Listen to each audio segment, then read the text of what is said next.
दोस्तों, क्या आप लोग भी अपना इन्वेस्टमेंट स्टार्ट करना चाहते हो या फिर अपने लिए एक स्ट्रॉन्ग पोर्टफोलियो बिल्ड करना चाहते हो? तो वो क्या तरीके होते हैं, किस तरह की पावर ऑफ थिंकिंग होनी चाहिए जब भी हम अपना पोर्टफोलियो क्रिएट करते हैं?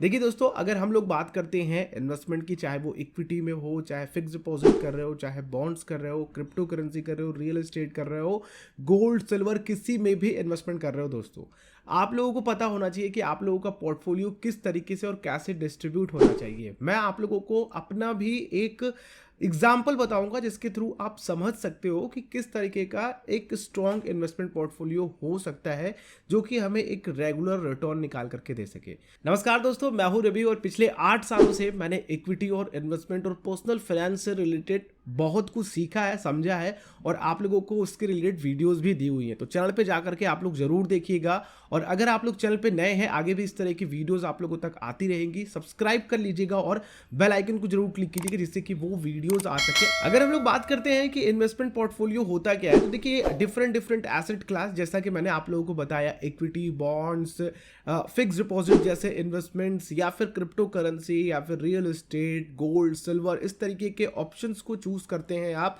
जो कि एसेट क्लास कहलाते हैं और अपने लिए पूरा इकट्ठा करके रखते हैं।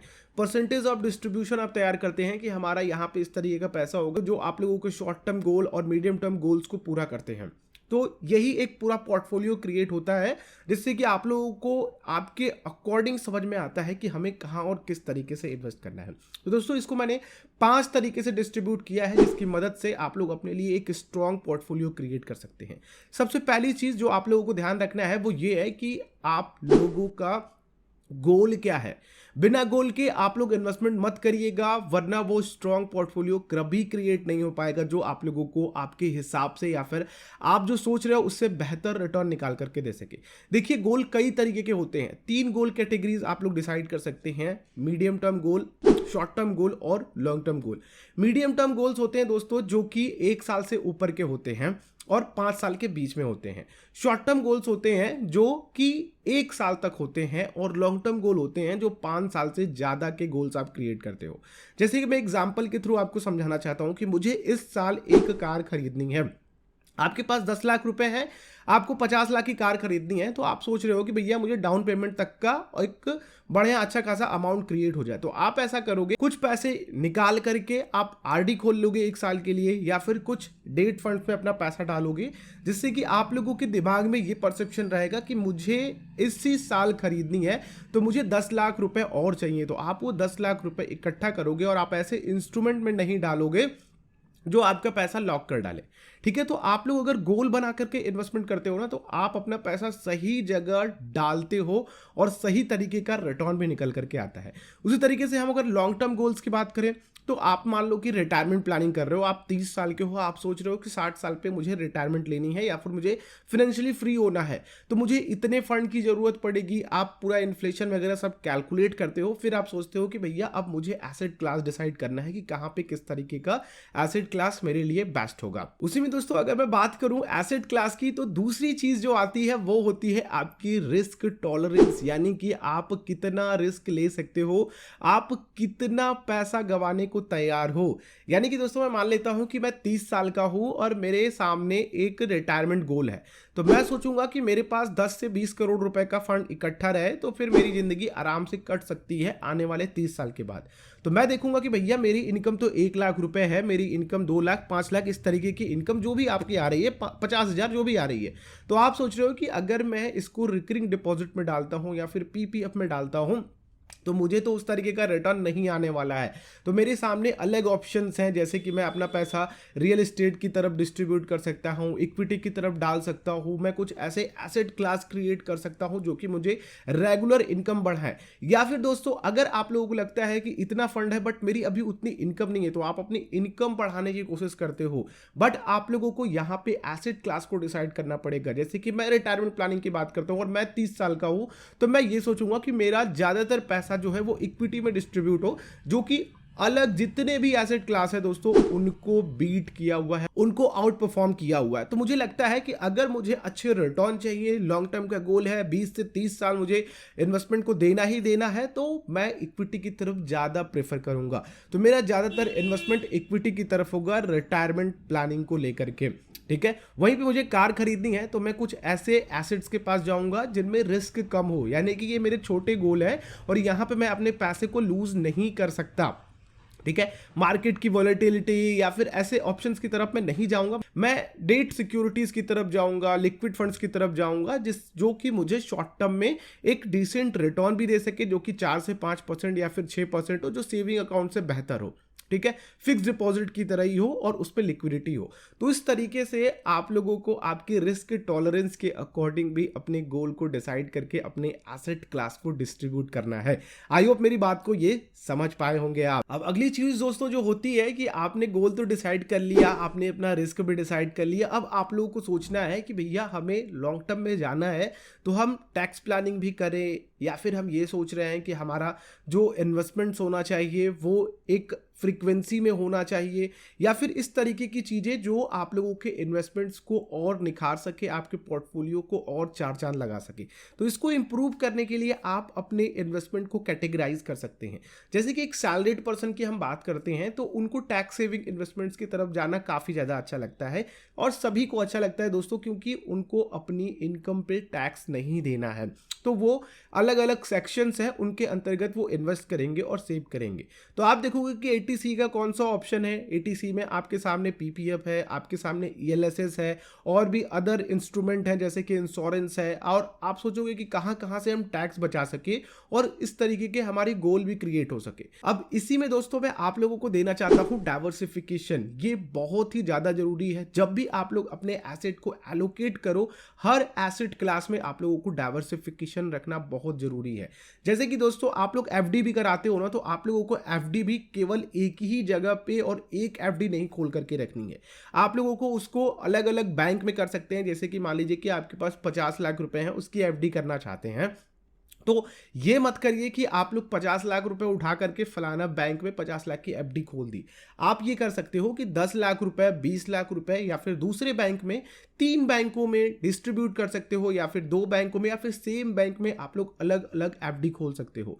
इससे दोस्तों आप लोगों के पास काफ़ी अच्छी लिक्विडिटी होती है, और साथ ही आप लोगों को अगर कभी इमरजेंसी में पैसे की जरूरत पड़ी तो आप लोगों को पूरी एफडी नहीं तोड़नी पड़ती है। आप किसी एक पर्टिकुलर एफडी को तोड़ करके जिसकी आपको रिक्वायरमेंट होगी उसको आप पूरा कर सकते हो। तो इस तरीके से एक स्ट्रांग और स्टेबल पोर्टफोलियो आप लोग क्रिएट कर सकते हो। उसी तरीके से दोस्तों इक्विटी की बात करते हैं, तो कई लोग दोस्तों इक्विटी में केवल एक सेक्टर की तरफ भागते हैं, या फिर वो किसी पर्टिकुलर एक स्टॉक में जो लगता है कि भैया माल, कई लोगों को रिलायंस काफ़ी अच्छा लगता है, कई लोगों को आईआरसीटीसी अभी काफ़ी अच्छा लग रहा है, कई लोगों को और उनका कोई फेवरेट एक स्टॉक होता है, तो उसमें वो ज़्यादातर पैसा अपना डालते रहते हैं भैया ये कंपनी तो डूबने ही वाली नहीं है। लेकिन दोस्तों आप लोग अलग अपॉर्चुनिटीज़ को छोड़ते हो। आप अगर मान लो रिलायंस के साथ जाते हो तो आप सालाना 15 से 20% का ग्रोथ ले सकते हो। ठीक है, रेयरली आप लोग 15 से 20% का ग्रोथ ले सकते हो, और पिछले कुछ सालों से देखा जाए तो ग्रोथ बनी है। बट क्या हो दोस्तों कि अगर रिलायंस का वो आखिरी पड़ाव हो, ठीक है, आपने सारे पैसे रिलायंस में डाल रखे हैं, अब रिलायंस में करेक्शन आया तो आपके पोर्टफोलियो में एक बड़ा करेक्शन आएगा। वहीं दोस्तों अगर आपने रिलायंस के साथ साथ किसी और स्टॉक में अपना पैसा डाला हो, जैसे कि मान लीजिए कि आपने एफएमसीजी सेक्टर को छोड़ करके साथ में आपने रियल एस्टेट सेक्टर को डाला है, आपने टेक को लिया हुआ है, आपने बैंकिंग को लिया हुआ है, तो इससे होगा क्या कि अगर कोई भी एक पर्टिकुलर सेक्टर नीचे जाता है तो आपको दूसरा सेक्टर संभाल करके रखेगा और आप लोगों के पोर्टफोलियो को नेगेटिव होने से बचाएगा। और डाइवर्सिफिकेशन इसलिए भी जरूरी है दोस्तों, वो आपने कहावत सुनी होगी कि अपने सारे अंडे किसी एक बास्केट में ना डालो। अगर बास्केट हिली भी और टूटी, बास्केट गलती से टूटी, तो फिर आप लोगों के सारे अंडे बिखर जाएंगे और टूट जाएंगे। तो ध्यान रखने वाली बात यही है दोस्तों कि आप किसी भी एसेट क्लास में डालो, पर्टिकुलर आपका पैसा किसी एक में नहीं जाना चाहिए। आपके इक्विटी में भी डाइवर्सिफाई होना चाहिए, डिपॉजिट खोल रहे हैं उसमें भी डाइवर्सिफाई होना चाहिए। अब ओवर डाइवर्सिफिकेशन भी एक बड़ी प्रॉब्लम है। ओवर डाइवर्सिफिकेशन में लोग काफ़ी ज़्यादा फंसते हैं।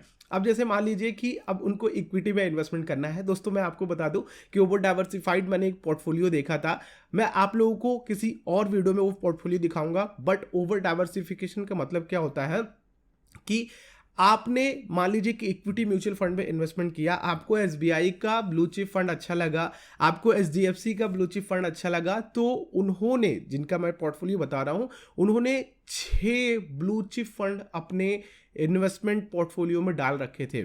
ठीक है, ये पूरी तरीके से दोस्तों बेकार है। और साथ ही उनके पास स्टॉक्स जो पड़े हुए थे, 80 अलग अलग स्टॉक में उन्होंने अपना इन्वेस्टमेंट बनाया हुआ था।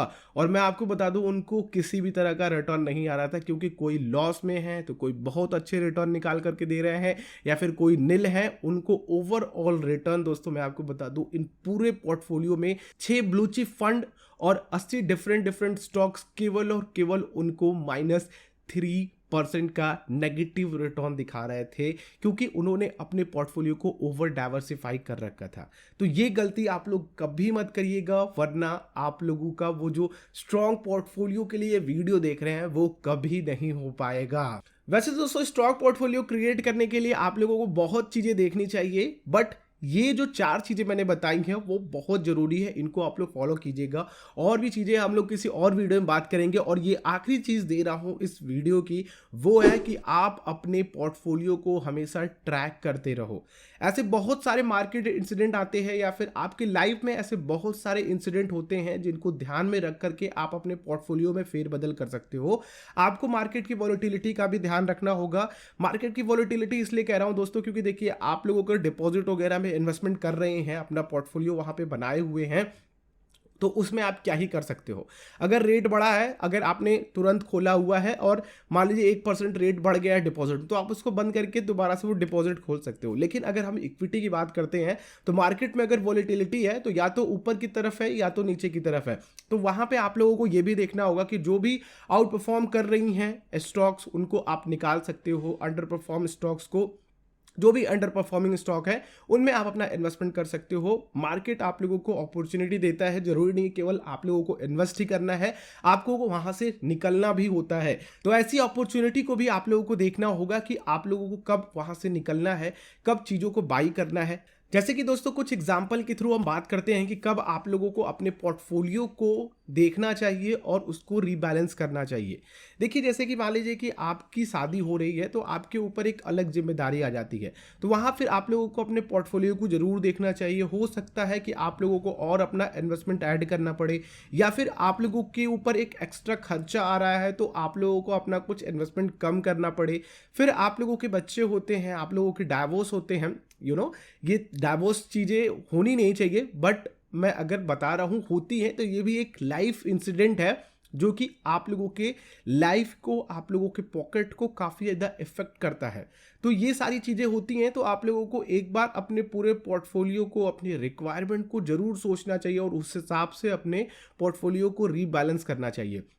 और भी कई तरीके हैं, जैसे कि मान लीजिए कि मार्केट में वॉलेटिलिटी बढ़ी हुई है, मार्केट को एक काफ़ी अच्छा अप मूव मिला हुआ है, तो वहाँ पे आप लोग को ऐसे बहुत सारे स्टॉक मिलेंगे आपके पोर्टफोलियो में जो कि आउट परफॉर्म कर रहे हैं। तो उन स्टॉक्स को आप लोग अपने पोर्टफोलियो से निकाल सकते हो, या फिर उनकी प्रॉफिट बुक करके दूसरे अंडर परफॉर्म, या फिर मार्केट जब थोड़ा करेक्ट हो तो उसमें अपना इन्वेस्टमेंट कर सकते हो। ये थोड़ा सा आप लोगों को ट्रिकली सोचना पड़ेगा और थोड़ा सा एक्सपीरियंस लेंगे, तब इतना जाकर के आप लोग करिएगा। बट मैं आपको बता रहा हूं कि ये सारी चीज़ें आपको करनी होंगी जब आप अपना एक स्ट्रांग पोर्टफोलियो बिल्ड करोगे। और मार्केट में जब भी करेक्शन आए दोस्तों, तो आप लोगों को कुछ अच्छे स्टॉक्स को अपने रडार में रखना होगा। और जब भी आप लोगों को एक अच्छी अपॉर्चुनिटी, अच्छी प्राइस मिल रही है, तो आपको उन पे जाकर के धावा बोलना है और उनको अपने पोर्टफोलियो में, इक्विटी पोर्टफोलियो में शामिल करना है। तो ये कुछ चीज़ें हैं दोस्तों जिनको आप लोग अगर ध्यान में रखते हो, तो डेफिनेटली आप लोगों का पोर्टफोलियो काफ़ी स्ट्रॉन्ग क्रिएट होगा और आप लोगों को लॉन्ग टर्म में, शॉर्ट टर्म में, मीडियम टर्म में काफ़ी अच्छे रिटर्न निकाल करके भी देगा। आई होप ये वीडियो हेल्पफुल रही होगी। उम्मीद करता हूँ कि कुछ ना कुछ यहाँ से आप लोग लेकर के गए होंगे। वीडियो अच्छी लगी तो लाइक जरूर कीजिएगा, अपने फ्रेंड्स एंड फैमिली और कॉलीग के साथ जरूर इस वीडियो को शेयर कीजिए, जिससे कि उनको भी सही और स्ट्रॉन्ग पोर्टफोलियो क्रिएट करने में मदद मिले। क्योंकि देखिए दोस्तों, उनको थोड़ा सा फोर्स भी करिए, क्योंकि आजकल शॉर्ट्स का ज़माना है, रील्स का ज़माना है, तो लोग इतनी बड़ी वीडियो देखना पसंद नहीं करते हैं। उनके साथ ये वीडियो शेयर कीजिए और उनको प्रमोट करिए कि भैया इस वीडियो को देखो और समझो किस तरीके से एक स्ट्रॉन्ग पोर्टफोलियो क्रिएट किया जा सकता है। अगर आप लोग को इस तरह के और वीडियोस चाहिए तो कमेंट कर सकते हैं या फिर चैनल को सब्सक्राइब कर लीजिए। अपलोड होंगी तो आप लोगों तक नोटिफिकेशन आएंगी, बेल आइकन को क्लिक करेंगे। चलिए नेक्स्ट वीडियो मिलते हैं, तब तक के लिए आप लोगों का दिन शुभ हो। जय हिंद।